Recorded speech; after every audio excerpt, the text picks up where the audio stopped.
Os Paroleiros, um jeito simples e divertido de conversar sobre verdades bíblicas. Vambora! Hoje é dia de parola!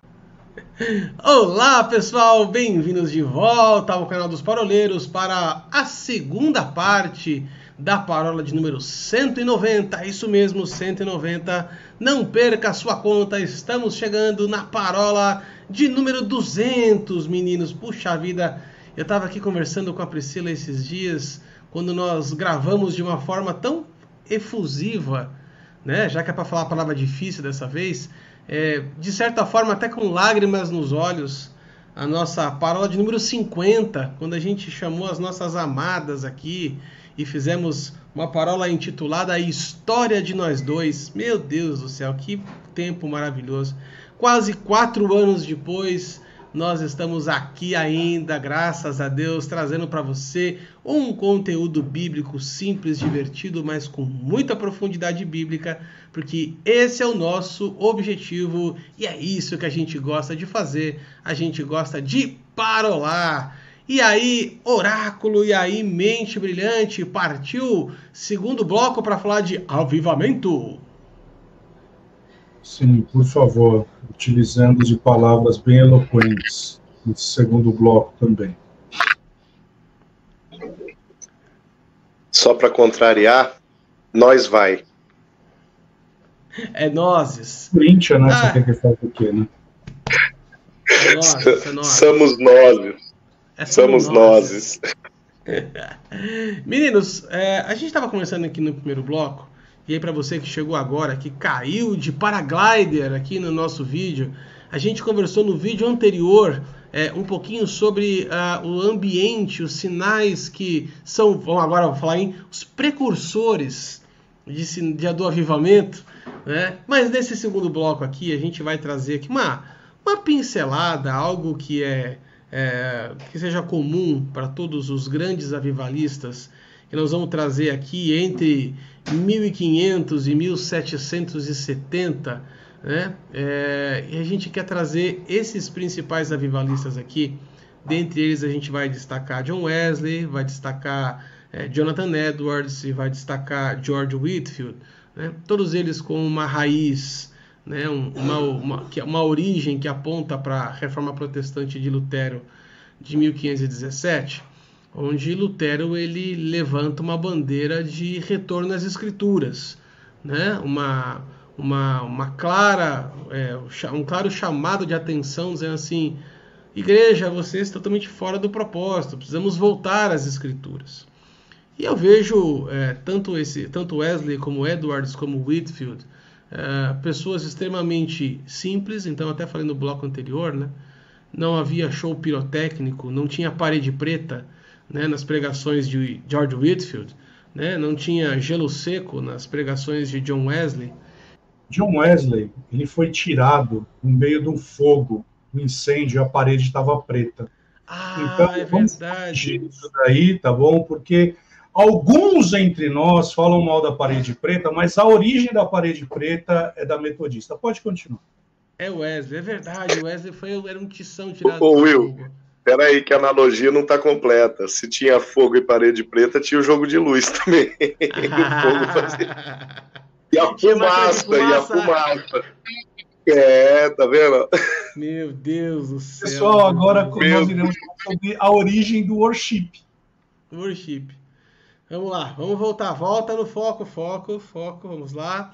Seria Charles Wesley o primeiro worshipeiro?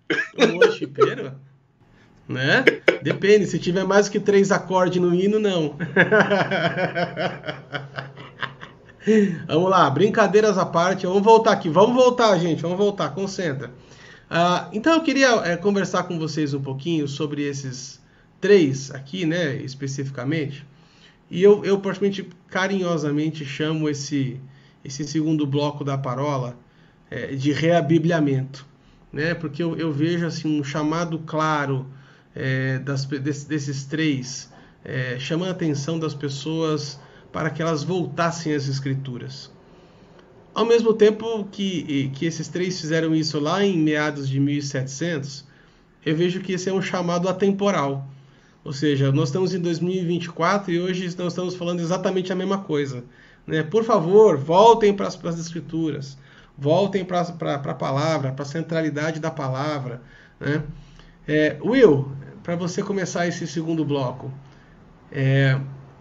existe algum paralelo realmente assim entre aquela época de 1970 e hoje nessa questão do reabibliamento? O que você enxerga naquelas pregações, naqueles avivalistas, que pode ser trazido para os nossos dias de hoje? Contextualize, por favor, ó mente brilhante.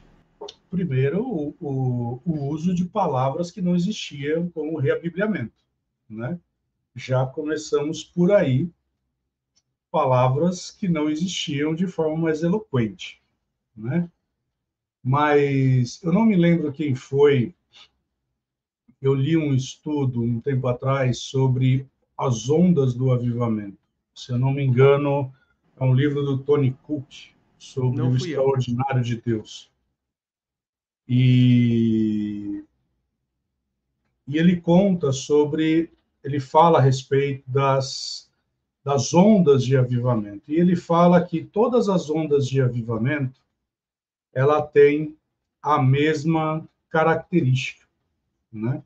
Eu acho bem interessante isso que ele fala, porque, na verdade, o que ele vai trazer, eu estou tentando pegar o nome do livro aqui, o que ele vem trazer é que todo avivamento, sim, o livro chama-se, aqui está o livro, aqui a gente, quem sabe, faz ao vivo, chama Os Milagres e o Sobrenatural ao longo da história da Igreja, de Tony Cook. Os milagres e o sobrenatural ao longo da história da Igreja. E ele vai falar sobre as manifestações do Espírito Santo ao longo da trajetória. E ele sempre vai falar a respeito da forma como uma onda no mar, né? Ou seja, a água ela volta para trás, como se ela fosse impulsionar, e vem a onda, né? E aí ele vai trazer justamente sobre isso.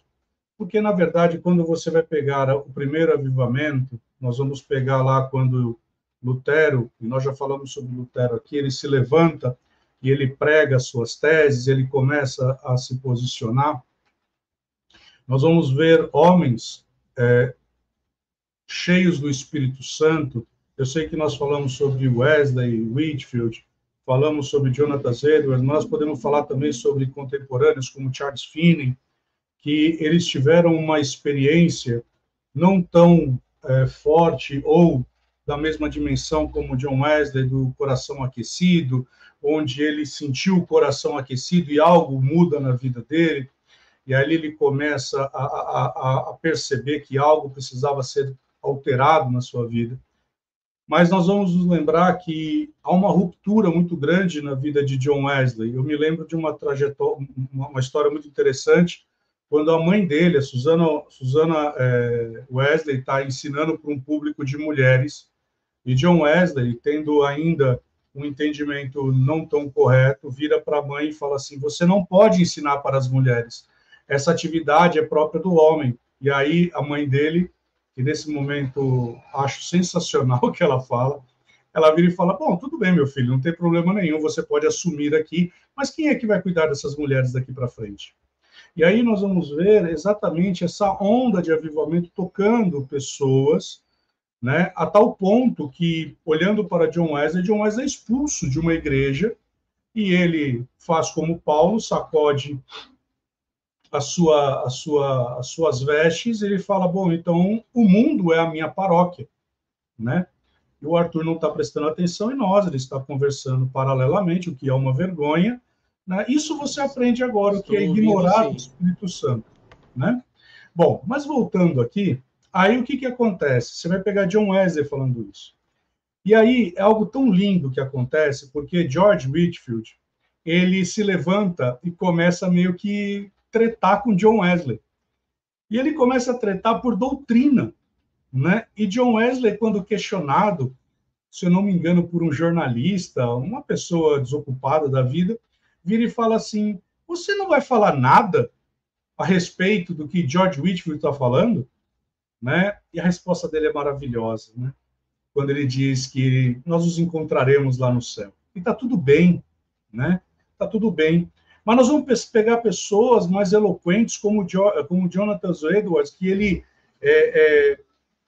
trazendo talvez para o mundo de hoje, que seria mais ou menos Smith Wigglesworth, que ele tinha ódio do pecado, né? Ele tinha uma raiva, um negócio assim que ele queria sair no cacete mesmo com o diabo. E aí você pega homens inspirados pelo Espírito Santo, que de fato, eles, não importando onde, quando, de que forma, né? Sem ter nenhuma eloquência, tanto que Charles Finney, ele diz na sua biografia que ele via pregadores muito eloquentes no púlpito da igreja presbiteriana e ele não entendia o que as pessoas falavam, ele era advogado, e é interessante isso, né? E aí ele fala que uma vez uma pessoa muito simples vai ministrar e aquela palavra entra como uma espada no coração dele. E aquela palavra muda completamente a vida dele. Então, nós vamos pegar esses homens, e esses homens tão cheios do Espírito Santo, e tão vazio do mundo. Olha que interessante, tão cheio do Espírito Santo, tão vazio do mundo. A ponto de... Para mim, essa cena ela é excepcional, ela é sensacional. John Wesley ele é expulso de uma igreja, porque ele não é compreendido. Ele não é compreendido. Talvez poderíamos fazer uma comparação aqui, Paulinho. Ele seria o Estevão daquela época. Ele ministrando, servindo à mesa e sendo apedrejado. Aí as pessoas se levantam e vão pôr fogo na sua casa, porque não compreendem essa teologia, que na verdade a teologia não é dele, é a teologia do Espírito Santo, é o evangelho que Paulo vai dizer, que ele não se envergonha do evangelho, porque ele é o poder de Deus para a salvação.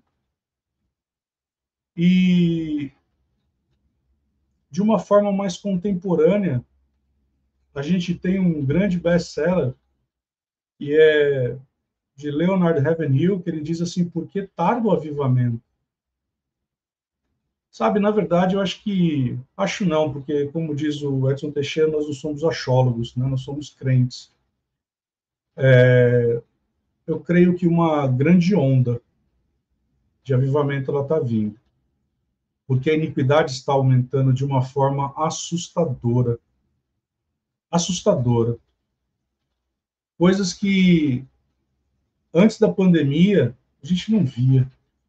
Hoje eu vi um vídeo no TikTok, um pastor de uma igreja, vou usar o termo diversificada, ele fala assim, você que está com a sua companheira ou com o seu companheiro, habitando junto com ele ou com ela, você deve se casar, porque a Bíblia diz assim. Cara, esse pastor, ele pegou um princípio bíblico que é sagrado e ele introduziu uma heresia. O apóstolo Paulo falando a Timóteo que no final dos tempos isso aconteceria. Então, Arthur, é atemporal, porque todas as ondas de avivamento que vieram, teve um recolher, um juízo, uma dispensação, uma nova aliança. O problema é que agora, essa é a última aliança. Nós tivemos a aliança edênica, adâmica, noética, abraâmica, mosaica, davídica, palestínica, que não nos toca, a nova aliança, e acabou. Não tem mais aliança. Todas essas alianças, elas terminaram num juízo. E essa aliança que nós estamos, ela vai se encerrar com um juízo eterno. E vai ser muito duro. Vai ser muito duro. Então, sim, o cenário profético que teve com João foi o mesmo que teve dos outros. E estamos repetindo hoje. A iniquidade batendo patamares exorbitantes. Will, eu concordo quando você fala que é atemporal. Eu ia tocar nos avivalistas, eu não vou nem fazer isso. para não demandar tempo. Mas se a gente volta na nossa Bíblia, né, o Arthur ele usou o termo reabibliamento, neologismos, a gente nunca tinha falado nada sobre isso, né? A gente tem que fazer um novo trato aqui sobre neologismos, tem que ver onde que eles vão caber, né? Mas tudo bem. Mas o Arthur usou esse termo. Não era proibido, não tem nada pressupondo, então é uma lacuna legal, né? Então tudo bem. Ninguém pode falar nada a teu respeito, mas tudo bem. Mas levando em consideração esse termo, Arthur, que você utilizou, logo me veio à memória Neemias capítulo 8, né? E ali eu acho que a gente tem um baita de um quadro de um avivamento acontecendo. Porque olha só, o que eu sou levado a pensar, levando em consideração Neemias 8, só para situar o nosso ouvinte, o nosso espectador, Neemias 8 é aquela passagem na qual nos escombros do templo é encontrado o rolo da lei.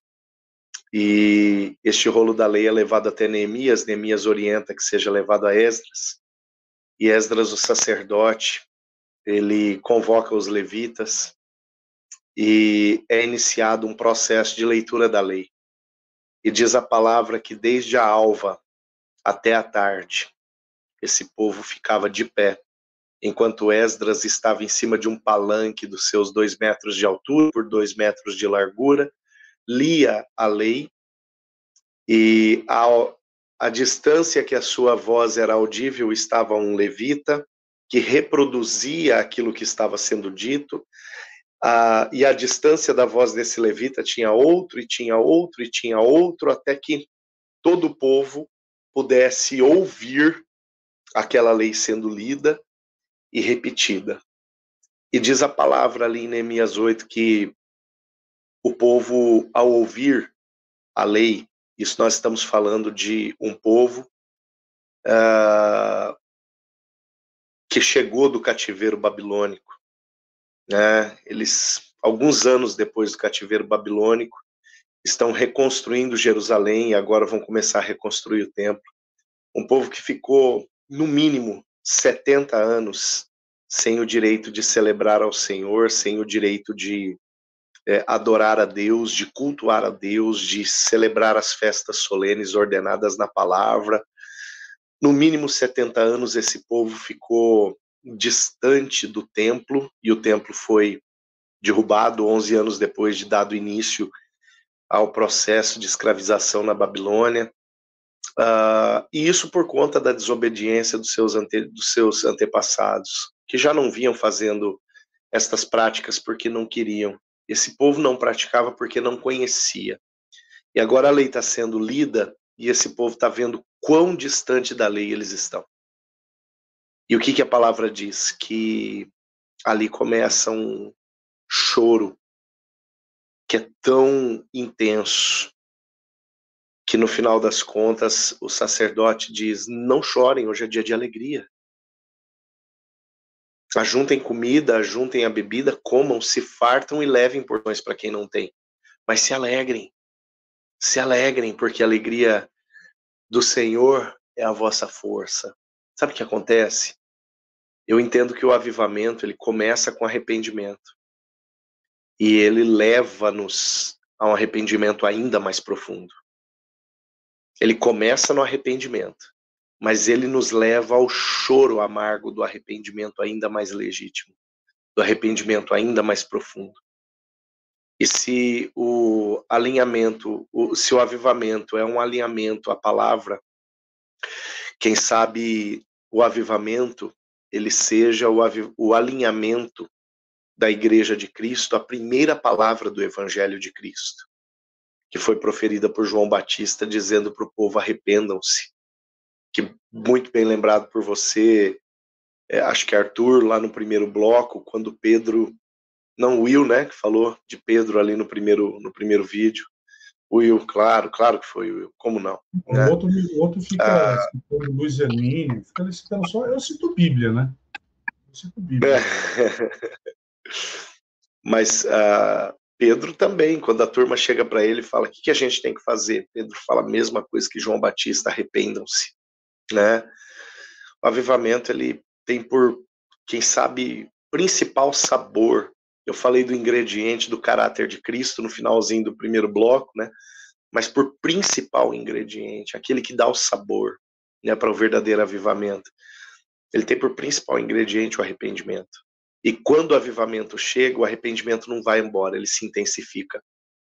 Porque para a luz, maior a nossa possibilidade de enxergar as imperfeições, né? Quanto maior a luz, quanto mais fogo, mais iluminado, mais fácil a gente enxergar aquilo que precisa ser consumido. Mais fácil a gente enxergar aquilo que precisa ser queimado, aquilo que precisa ser lançado fora de uma vez por todas.